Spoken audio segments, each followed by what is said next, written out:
ఇప్పుడు నిన్న Jaganmohan Reddy press meet ఎట్లా చూస్తారు? నిన్న జగన్మోహన్ రెడ్డి ప్రెస్ మీటు అక్కడ వైసీపీ ఏజెంట్లని కూడా లోనికి రానియలేదు. పోలింగ్ బూత్ లో కూడా కనీసం వాళ్ళను ఎలో చేయలేదు అన్నట్టు కూడా జగన్మోహన్ రెడ్డి చెప్పడం జరిగింది. ఎట్లా చూస్తారు సార్? ఇప్పుడు మన నందు గారు 2024 అసెంబ్లీ ఎలక్షన్స్ అప్పుడు సజ్జల రామకృష్ణారెడ్డి గారు కౌంటింగ్ ఏజెంట్లని ప్రెస్ పెట్టి ట్రైనింగ్ క్యాంపు ఎలా వ్యవహరించాలని, మనం ఎప్పుడు కూడా అక్రమ మార్గాల్లోనే అధికారంలోకి వచ్చాము, మనమేమి ప్రభుత్వ నిబంధనలు కానీ ఎన్నికల సంఘం నియమ నిబంధనలు కానీ పాటించక్కర్లేదు, అలా పాటించాలని అనుకునే వాళ్ళ నుంచి బయటకు వెళ్ళిపోండి, ఎన్నికల కౌంటింగ్ సెంటర్ లో మనకి ఫలితం వ్యతిరేకంగా ఉన్నా సరే మన వైపు తిప్పగలిగిన దమ్మున్న వ్యక్తులు మాత్రమే ఇందులో ఉండండి అని ఆయన అన్నాడంటే ఏ విధమైనటువంటి విధానంతో వాళ్ళు ఎన్నికలను ఇప్పుడు దాకా ఎదుర్కొన్నారని ఆయన బహిరంగంగా చెప్పాడు. అవన్నీ రికార్డ్ అయినాయి, టెలివిజన్స్ లోను ఈ బ్రాడ్కాస్ట్ అయినాయి. అసలు ఆ రోజే ఎన్నికల సంఘం ఆయన మీద సుమోటోగా కేసు బుక్ చేయాలి. ఎన్నికలను నిర్వహిస్తున్న వ్యవస్థ మీద తిరుగుబాటు చేయండి, అక్కడ బాక్సుల్ని మీరు పగలగొట్టండి, ఈవీఎంలు ఇప్పుడు అంతే కదా. పిన్నెల్లి రామకృష్ణారెడ్డి పోలింగ్ బూత్ లో పగలగొడితే ఈ సజ్జల రామకృష్ణారెడ్డి గారు కౌంటింగ్ సెంటర్ లో పగలగొట్టమనేగా పిలిపించింది. మనకు వ్యతిరేకంగా ఆ ఫలితం ఉంటే ఆ ఈవీఎం పగలగొట్టమని చెప్పాడు. అలాంటి పార్టీకి చెందిన వ్యక్తులు అంతే కదా. మరి ఇప్పుడు ఎన్నికల సంఘ నిబంధనలు పాటించే వ్యక్తులు నాకు అక్కర్లా, ఎన్నికల ఫలితాన్ని నా వ్యతిరేకంగా ఉన్న నా వైపు తిప్పగలిగిన వ్యక్తులు మాత్రమే కావాలని ఆయన పిలిపించాడంటే ఆయన ఏ సందేశం ఇచ్చాడండి? అక్కడ పగలగొట్టేసేయమనే కదా. అప్పుడు ఈవీఎం లో పాములు దూరినాయంట, పాములు దూరితే పగలగొట్టారని చెప్పారుగా. పాములు దూరతాయంటే మరి అంతకుముందు పోలింగ్ బ్యాలెట్ బాక్సులు ఉన్న రోజుల్లో తీసుకెళ్లి ఇదే కడప జిల్లాలోను నియోజకవర్గాల్లో బావుల్లో వేశారు, నీళ్ల బావుల్లో. అప్పుడేం కొండ సెలవులు దూరినాయండి అందులో. అప్పుడు మీకు తెలియదేమో, బ్యాలెట్ బాక్సులని ఉండేవి, వాటిల్లో సిరా పోసేవాళ్ళు, లేదంటే తీసుకెళ్లి నూతుల్లో పడేశారు. అట్లా ఈవీఎంలో పాములు దూరితే రామకృష్ణారెడ్డి ఏమైనా పాములు పట్టే వ్యక్తి? వాళ్ళు పోలింగ్ సిబ్బంది చూసుకుంటారు. అవి ఈవీఎం పక్కన పెట్టి ఇంకో కొత్త ఈవీఎం అక్కడ పెట్టే పని ఈయన పగలగొట్టక్కర్లా. ఇప్పుడు మన ఇంట్లో ఎలుకలు ఉన్నాయని ఇంటిని తగలబెట్టుకుంటావా? అది ఓకే. ఇప్పుడు నిన్న జగన్మోహన్ రెడ్డి రాహుల్ గాంధీ మీద కొన్ని వ్యాఖ్యలు చేశారు. మరి ఇప్పుడు ఓట్ చోరీ జరిగిందని చెప్పేసి రాహుల్ గాంధీ అంటున్నారే, మరి ఏపీలో కూడా ఓట్ చోరీ జరిగింది, దాదాపుగా 12.5% ఓట్లు కూడా ట్యాంపరింగ్ అయ్యాయని కూడా చెప్పారు. మరి రాహుల్ గాంధీ ఎందుకు మాట్లాడతలేరు? హాట్ లైన్ లో ఉన్నారు చంద్రబాబు నాయుడు గారు, రాహుల్ గాంధీ గారు హాట్ లైన్ లో ఉన్నారు, వీళ్ళిద్దరిని కలుపుతున్నది రేవంత్ రెడ్డి అన్నట్టు కూడా ఆయన మాట్లాడారు. ఏం చెప్తారు సార్ దీని మీద? ఇప్పుడు ఎవరన్నా విశ్వసనీయత కలిగిన వ్యక్తి మాట్లాడితే దాని మీద ఎవరైనా స్పందించగలుగుతారండి. ఆయన బ్యాలెన్స్ తప్పి మాట్లాడుతున్నాడు. ఇప్పుడు రాహుల్ గాంధీ మాట్లాడిన మాటలకి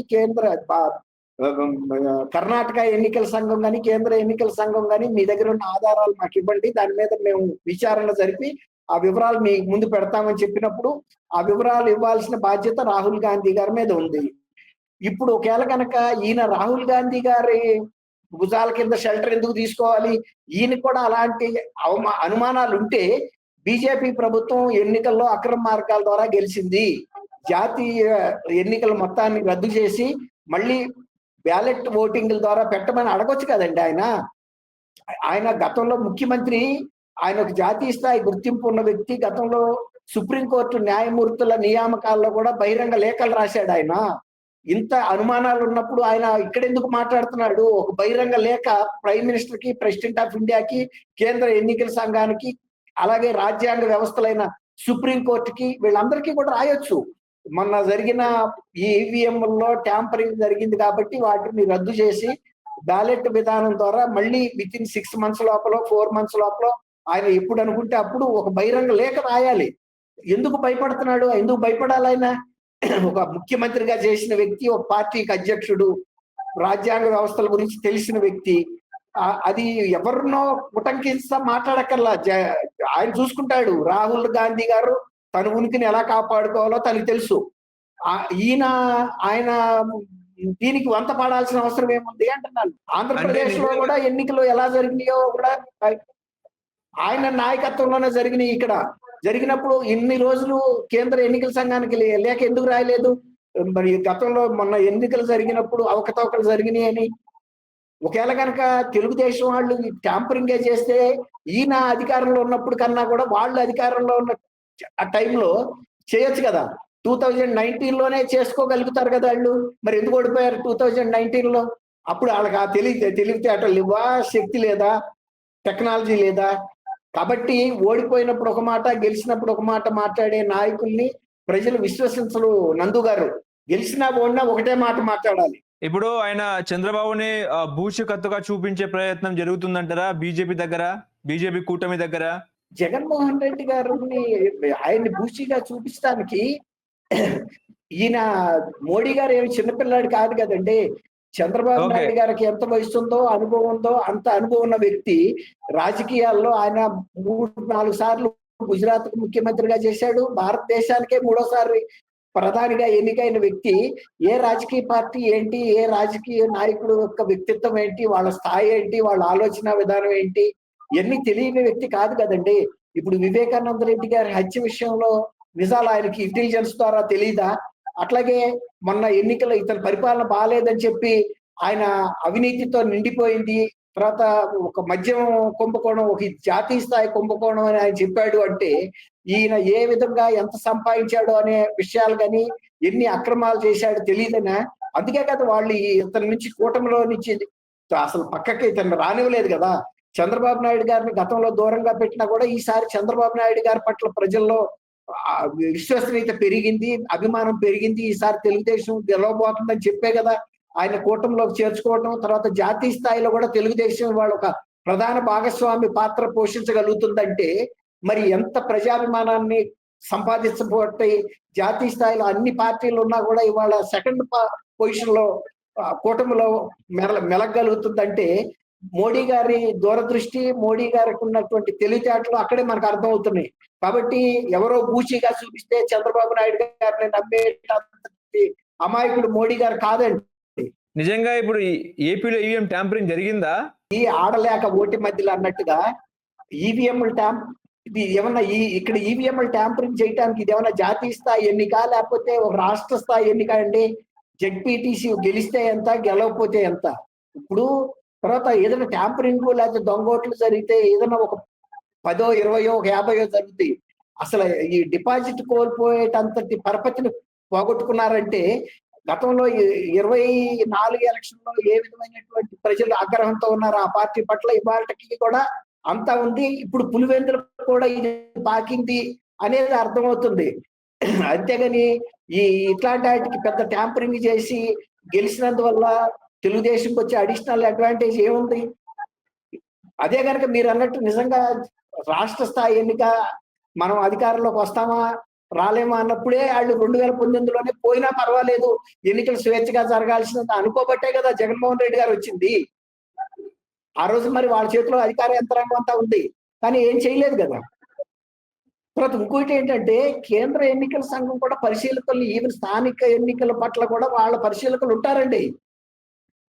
తర్వాత ఎన్నికల్లో అంత అక్రమాలు జరిగితే మీరు అన్నట్టు రేపు సుప్రీంకోర్టులో కానీ హైకోర్టులో కానీ నిలబడవు. అక్రమాలు కనుక ప్రూవ్ అయితే అనేక సందర్భాల్లో కొంతమంది గెలిచిన అభ్యర్థుల్ని రద్దు చేసి ఆ ఎన్నికని వేరే సెకండ్ మెజార్టీ వచ్చిన వ్యక్తుల్ని ఎమ్మెల్యేలుగా, ఎంపీలుగా న్యాయస్థానాలు నిర్ణయించిన సందర్భాలు కూడా మనం చూసాం. ఓకే, దుర్గా కుమార్ గారు ఇప్పుడు లిక్కర్ స్కామ్ లో ఏంటి పరిస్థితి? లిక్కర్ స్కామ్ లో 2వ ఛార్జ్ షీట్ కూడా దాఖలు చేశారు. లిక్కర్ స్కామ్ లో ఇప్పుడు కృష్ణమోహన్ రెడ్డి, ధనుంజయ రెడ్డి, గోవిందప్ప పేర్లు కూడా ఉన్న పరిస్థితి. లిక్కర్ స్కామ్ లో ఏంటి అప్డేట్స్ అంటే ఏం చెప్తారు సార్? లిక్కర్ కుంభకోణం అనేది సిట్ దర్యాప్తు జరుగుతుందండి. దర్యాప్తులో రకరకాలైనటువంటి విషయాలు బయటకు వస్తున్నాయి. ఇప్పుడు ఆ తర్వాత కూడా తెలంగాణలో కూడా వర్ధమాన్ అనే ఒక కాలేజీ గెస్ట్ హౌస్ లో 11 కోట్ల రూపాయల నగదు పెట్టిల్లో దొరికినాయి అంటే అవన్నీ ఊడ్చేయగా మిగిలినాయి అనమాట. చివరి అంటే అంతకుముందు ఎంతెంత స్టాకులు ఉన్నాయో ఇవి పట్టించుకోలేని దశలో వదిలేశారు వాటిని. అప్పటికి ఈ వ్యవస్థ పనిచేయటిల్లా. ఈ డబ్బులు కలెక్ట్ చేసుకునే వ్యవస్థ, వాటిని రకరకాల మార్గాలకు పంపే వ్యవస్థ అంతా జైల్లోకి వెళ్ళటంతో వాటిని ఎక్కడ వదిలేశారు. ఇంకా కొన్ని గొడవలు కూడా అట్లాంటివి మిగిలిపోయిన ఆశ్చర్యం లేదు. కాబట్టి ఇందులో వస్తున్న వాస్తవాలని దృష్టిలో పెట్టుకుని ఎప్పుడైనా ఒక నేరంలో అల్టిమేట్ లబ్ధిదారు, అంతిమ లబ్ధిదారు ఎవరు అనేదే ముఖ్యం అండి. అలాగే వివేకానంద రెడ్డి గారి కేసులో కూడా 40 కోట్ల రూపాయల ఇది ఇచ్చారు సుపారీ. ఎవరు చంపారని కాదు, ఎవరు సంపించారనేది ముఖ్యం. సిబిఐ కూడా విచారణని మధ్యగానే ఆపేసింది. అంతిమ లబ్ధిదారు ఎవరు ఈ సుపారీ ఇచ్చారనేది బయటకు రావట్లేదు. బయటకు వచ్చినాడు అది పూర్తి దర్యాప్తు అయినట్టు ఎప్పుడైనా కూడా. అలాగే ఈ విషయంలో కూడా వీళ్ళందరూ కూడా మధ్యలో ఉన్నారే తప్ప వీళ్ళని ఆదేశించింది ఎవరు ఈ బిజినెస్ ఇలా చేయమని, అంతిమగా లాభాలు ఎవరికెళ్ళి అనేది తెలిసిన రోజున జగన్మోహన్ రెడ్డి గారు అరెస్ట్ అవటం పెద్ద విషయం కాదండి. అంతిమ లబ్ధిదారు ఆయనే. అందులో ఆయన ఎవరో మధ్యవర్తులకు ఎందుకు ఇస్తాడండి? విజయసాయి రెడ్డినో లేకపోతే కసిరెడ్డి రాజారెడ్డినో తర్వాత కృష్ణమోహన్ రెడ్డినో లేకపోతే ధనంజయ రెడ్డికో ఇవ్వడు కదా ఈ డబ్బులు. చెవిరెడ్డి భాస్కర్ రెడ్డికో వీళ్ళందరూ ఎవరు భాగం వాళ్ళు తీసుకున్న వ్యక్తులే తప్ప అసలు లాభాలు అసలు బెనిఫిట్ మొత్తం జగన్మోహన్ రెడ్డి గారికే వెళ్ళింది అనేది అందరికీ తెలుసు. అది తెలిసిన రోజున జగన్మోహన్ రెడ్డి గారు అరెస్ట్ అనివార్యం అంతే.